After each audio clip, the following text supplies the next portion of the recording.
This podcast is supported by the Newman School at the Talmud Torah of St. Paul, where academic excellence and Jewish values meet, teaching analytical and critical thinking skills that are necessary to thrive in a complex world. Now enrolling grades K through 5. Learn more at ttsp.org/Newman.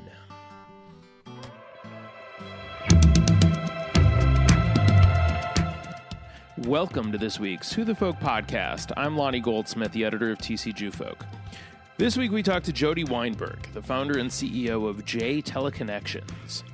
We talk about how she started her business, some of the struggles of connecting with the right people during the pandemic, and the art of talking fast on this week's Who the Folk podcast.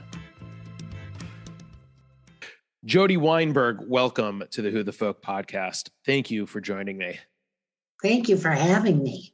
So you are the founder and CEO of J Teleconnections. It's often shortened to J Tel. And I would imagine that most people think the tel, if you didn't see that it was teleconnections, I think most people would probably assume it's telecommunications or telemarketing. Yep, that's right. Where did the concept, this is the first time I've heard this, this sort of the phrase teleconnections. Where did this concept originate from? The name? Yeah. A friend. 30 years ago. This is an original sort of concept. Yes. The idea of teleconnection. So when you'd come up with it, or your friend had come up with it, what was the idea behind the startup that you came up with? It was probably, this is 30 years ago, but it was probably like appointment setting or people connecting, something along those lines, connecting. Okay. So connections. Yes. The J is obviously me. Sure. The tele is a telephone. So the guy that did it was a graphic designer. So he was into like creativity, and I guess that's where it came from. So you said it's sort of the idea of the business originated about 30 years ago. Mm-hmm. When you started it, what were you, I guess, looking for the business to accomplish or to do? Because obviously people start their own business, especially if they've been in some other field for a while. They start something because they're just looking for a change. They're looking for something different. They're looking for something to be passionate about. Is that why this started for you? Well, my background previous to doing this is public speaking and credit and collections. Okay. So it was a lucky break. A family friend was buying a small regional insurance office. Keeping in mind, the insurance work I did was commercial, not personal lines. So business to business. Okay. And I was just looking for something part-time to do. Once the baby was born, I was ready to kind of do something. And she approached me and said, I want you to set me appointments. And I was like, what? And she knew, I think, based on my public speaking, which is script writing, and my credit and collections, which is finding people, talking on the phone, that kind of thing. Sure. She just thought, Jody will be perfect at it. And I literally had no idea. So, but I always act as if and thought, well, sure, no problem. I can do it. And so then I did it, and I became like really good at it. And so I worked for her, and then I went on to a bigger insurance agency, brokerage. And then I went on my own. So it was like 10 years, so like 22 years ago, I went on my own. Why did I go on my own? Because everybody in town that had heard of me said, oh, you got to go on your own. You got to go on your own. You're so good at what you do. They talked you into it? Yeah, I was like, okay. I was young and dumb and scared at that point, but I thought it's now or never. Sure. And here we are, 22 years later. It's funny that's sort of how it happened. Mm-hmm. I'm always interested in how people start their businesses and why. Sure. Like I have no interest in starting one. I'm happy doing the work I do in the, in the sector I'm in, but I've ended always, it's always fascinating, like what people's why is, right? Yeah. Yeah. Like, I don't know that I would have done it without the push of my, the people people started calling me even when I was doing the insurance calling, and, a mortgage guy called me. And I mean, I used to do, my husband would come home and I'd go downstairs 2 nights a week and I'd dial for personal, for mortgages. Okay. They even did some personal insurance for a while because they thought, oh my God, she's so good. And personal, I hated it. I hated it because I didn't like bothering people at home. Yeah. So that's when I just decided I'm just going to be all B2B, business to business.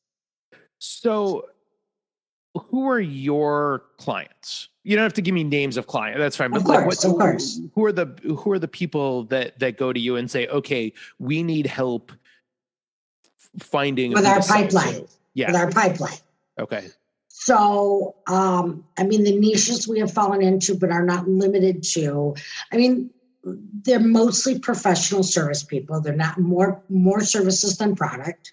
Okay. So technology, med tech, med device, that's where products might come in. And we like to work with venture capital and private equity groups, not for them per se, but for their little portfolio companies to help grow. Okay. What makes you different from like a call center? Obviously, what people can't see right now is what I can see on the Zoom is like you're home, you're in your office, you got the backyard behind you. Right. Yeah. So you don't have a big call center, at least not there. What makes you different from that? Well, we've never been a call center. So we've never been a boiler room, and we've always been virtual. Way 20 years ago, when somebody said to me, I don't know how you're going to make this thing work. And here we are today, everybody's virtual. Yeah. So we made it work. So my people are scattered throughout the US. They are not young kids reading scripts off the computer, trying to make their way through college. This is not a boiler room part-time job. These are people that are with me average 10 years, probably 6 to 8 years. My COO has been with me 11. Oh. I just don't have a lot of turnover. These are seasoned, mature, experienced people.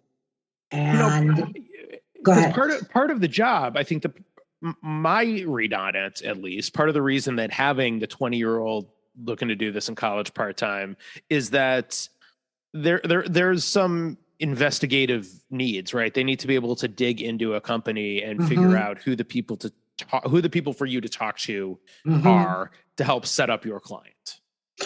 Well, yeah, we have to be really tenacious. So what happens is a client joins us and we pull a list. We do always extra administrative stuff. It's not just dialing. Okay. We write scripts, we pull lists, we have weekly conference calls, weekly reports that we give them, all kinds of accountability stuff. But we do pull a list and they fill out this form, what industries, what revenues, what employees, demographic stuff.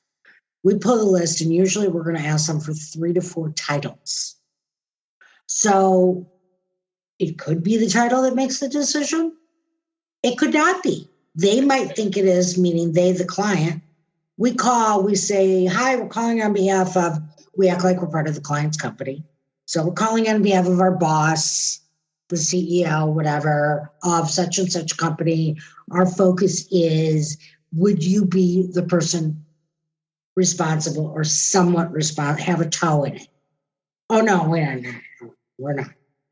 Well, we got to figure out who is. Right. We have 3 other titles we can work with. But you really have to be, like you said, an investigator. We've got to really figure out who's going to make this decision and do they qualify. I want to talk about how your background created the platform for this really interesting niche that you've created. But before that, a word from our sponsors, the Gold Group. With more people than ever working from home, one of the hottest trends in real estate is to purchase a second home and take advantage of the short-term rental market. Think about how much you spent per night the last time you rented an Airbnb. Now multiply that number by 30. If that owner rented their property for a full month, that's how much they'd collect from nice people like you. Aaron Goldstein, the owner of Gold Group Realty, is helping turn people who pay rent into owners collecting checks. If you've ever considered owning a rental property in Florida, now is the time, and he can help you crunch the numbers. Florida, because spring break doesn't have to end. Check out their website at thegold.group. So your background before you started this was script writing, public speaking, and collections. Correct. Where did those, I mean, you have found a way to sort of combine those two, sort of like in doing what you're doing. Obviously it's not collections, but it's the calling and, sort of the pipeline building work that comes with making those calls. Where did those two, I mean, I'm guessing this goes back a ways, but where did those two passions come from? Those are two sort of, I wouldn't think of them as necessarily compatible backgrounds. Interesting question. In high school, I was chosen to do public speaking in the DECA competitions. Okay. Sure. So we were in sales and marketing class, and everybody was sitting in class, and our teacher, I'll never forget it. I think I was a junior in high school, and he said, okay, and he lined up all the duty, who's going to do the salesperson, who's going to do this, who's going to do that, and then who's going to do public speaking. And the whole room got quiet. Nobody wants that job. And he pointed his finger at me. And he said, Jody, I think you'd be perfect for it. And I was like, well, act as if it's my motto, right? Yeah. And I did it. Then so I was in the competition my junior year, my senior year. Then in college, I went on and did some Toastmasters. So that's where the public speaking, I was sort of thrown into the pool, let's say. Toastmasters is such a fascinating, I mean, this is a bit of a tangent. It's such a neat group. I got to interview some people at a previous job in the covering community in the South Metro here in the Twin Cities. I got to talk to the people who organized the Toastmasters group there. Just a fascinating concept. Really enjoyed talking to them. Yes. Yeah, especially for people that are afraid to speak, it's good. Yeah. So that's where public speaking came in, and credit and collections came in. Again, just fell into it, referral from a friend. And she said, I think you'd be really good at this. And there was a bank downtown, which is probably before your day, called Midwest Federal. Okay. And anybody that's, of my gen will know this because it had a green tree on it. And then there was a deli on First Floor, Brothers Deli, which actually has recently come back. But, and it was a woman I knew, and she said, it pays really well. When you're 21 years old, that's what you're looking for. That's huge. I interviewed, I got the job, and away I went. I was a collector for, I think I was with Midwest Federal like 2 years, and then I went on to what today is Wells Fargo. It was Northwestern National Bank back then. Sure. And I think I was with them like 8 years, and then I got married, and then I did a bunch of other stuff, and then I had my first, and then I went into this. Got it. That's quite a journey. Yeah. It's interesting. Your friends sort of refer you into these things, and you're like, okay, sounds good. Pretty easy going that way. Yeah. I mean, I don't know. It's confidence, and we both know that, It's not like, you can go to school and you can get I've got a daughter who's got a psychology degree. She's a costume designer in LA. Go figure, right? So you can go to school and you can get degrees and whatever. But when it really comes down to it comes down to confidence. Mm-hmm. Look at Albert Einstein. I think he was a high school dropout. I think so. Yeah. And look. Yeah, absolutely. Who knows? That's right. So obviously we're hopefully coming out of the pandemic, or at least into a more endemic phase where we can all learn to work within it a little bit easier. What kind of toll has that taken on your business? Or actually, I should ask, has it taken a toll? Yes and no. Okay. Meaning we have grown because people aren't doing the coffee meetings anymore. Growth is good. So they're saying, how am I going to connect? Yep. And I'm gonna detour for 1 second only because this is really important. Is that sure. I worked with a consultant year like 4 or 5 in my business for quite a few years. I actually had coffee with him last week. He left the consulting business and went into his passion, which is an artist. So gotta love John.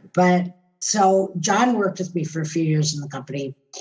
And the one thing he really determined, because he helped me with the sales presentation, because I'm not a salesperson. I mean, really, I just talk from my heart. And he did all the hiring and the onboarding. And the one thing that John taught me is that there is such a thing out there as a professional caller. So our skill set, our wiring, our value prop is very different than a salesperson. Ours is 2 to 3 minutes, perform on your feet, get the exec on the phone, confirm they're the decision maker, do the cost benefit value prop, ink the meeting. Again, we look like we're part of the client's company. We have their email. We have an email at their company. We have calendar access. We send out the invites, ink the meeting, and then ask 2 to 3 qualifying questions to make sure they're in our sweet spot, meaning the client's sweet spot. That happens in 2 to 3 minutes. We then flip it to the salesperson, AKA the expert, whose wiring value prop skill set is about a solution complex sell with intelligence. They are the expert. We are not. We don't even pretend to be. So you ask me, how has the pandemic affected us? Salespeople are expert people. They are not pipeline people. They're referral people. I mean, they're like, refer me to this, meet them on the golf course, networking, happy hours. So people, when they hear about us, like go, oh my God, like there's people out there that really do set like really high level meetings. You're not roofing and siding, not follow up on your car service. I'm not beating that up. There's a reason for everybody, but ours are, obviously solid meetings with decision makers that are qualified. So we've gotten really busy from it, harder to reach prospects because nobody's sitting in offices. Right. Our conversion ratio is still 1 to 3 for every 3 decision makers. We generally convert 1 to an appointment, but getting those 3 to pick up is a lot more challenging. I would think it would be a little bit easier only because, and maybe this is my own misconception here, that the technology has improved things. Zoom, I would think would make it easier to be able to have these sorts of conversations with people because you can do, you've always been virtual, right? You've always relied on the phone. Set up like so-and-so will come to your office. Oh, okay. So yes, I agree. The Zoom, the GoToMeeting, the virtual video thing. Yeah, people are definitely less threatened. Right. Yeah, I would say, but yeah, this pandemic's been challenging. Oh, absolutely. And I think that people are doing, also more with less. So, there's a lot of boarded up stuff and closed doors out there, right? Which means that, probably your average, director of sales, VP of sales is not just handling the sales anymore, but they're handling a lot more than that. Yeah. So more, it's an interesting world we live in. No, and I think the more with less is definitely true because you have people taking on, if people are leaving either voluntarily or involuntarily from a company, they need to, somebody's got to fill that role. So people are getting more stretched. That's right. And that causes a obvious challenge in trying to carve out time to talk to somebody. Yeah, exactly. So you got to be really good on the phone to get an appointment. And fast, I'd imagine. Like these people don't have time for a lot of chit chat. It's get right to it. Yeah. If they're going to schedule a meeting with the experts, they're going to give them 30 minutes. But when they're just going to pick up the phone and they say, hi, we're so-and-so from so-and-so. And yeah, we got to do it. There's no chit chat time. Exactly. Yeah. Well, it's fascinating. It's interesting. It's going to be interesting to see how this unfolds as we get into summer and hopefully things open up a little bit. Hopefully open up a bit and people start working again or get, companies start hiring again if they're, you hold positions open for a while as a cost saver. Like, I get that. That makes sense on its face, but also at a certain point, you're going to burn out the people you have who are doing the extra jobs. Right. Exactly.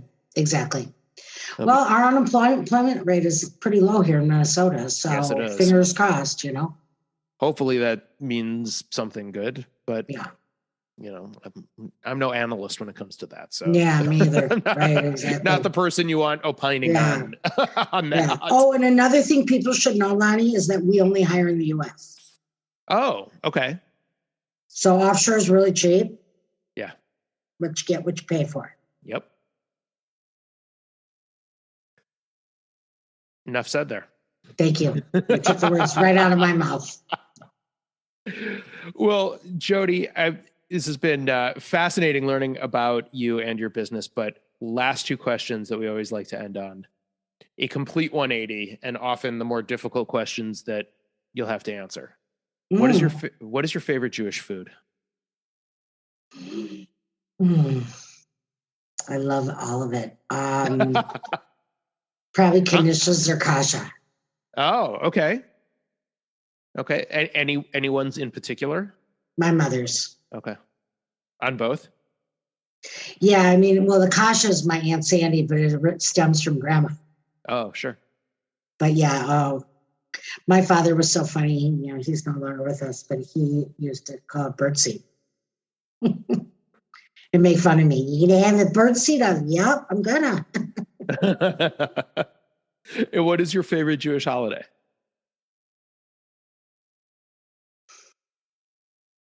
Probably Rosh Hashanah. Okay, how come? It's happy. Bringing in the new year, starting a new year. Yom Kippur follows, so to ask for forgiveness. Those are good holidays. Those are great holidays. Yeah, they're really good. Really good. Apples and honey. I mean, there's the sweetness of the new year, right? Nothing wrong with apples and honey. I salivated just thinking about it. Absolutely. Jody Weinberg, J Teleconnections, thank you so much for joining me and letting all of us know a little bit about you and what you do in this fascinating industry you've created. Thank you for doing it, Lonnie. I appreciate it. The Who the Folk podcast is part of the Jew Folk Podcast Network, a product of Jew Folk Inc. Please subscribe, rate, and review the show wherever you get your podcasts. If you have suggestions for other podcast guests, please email them to me at editor@tcjewfolk.com. For our other shows, check out tcjewfolk.com/podcast.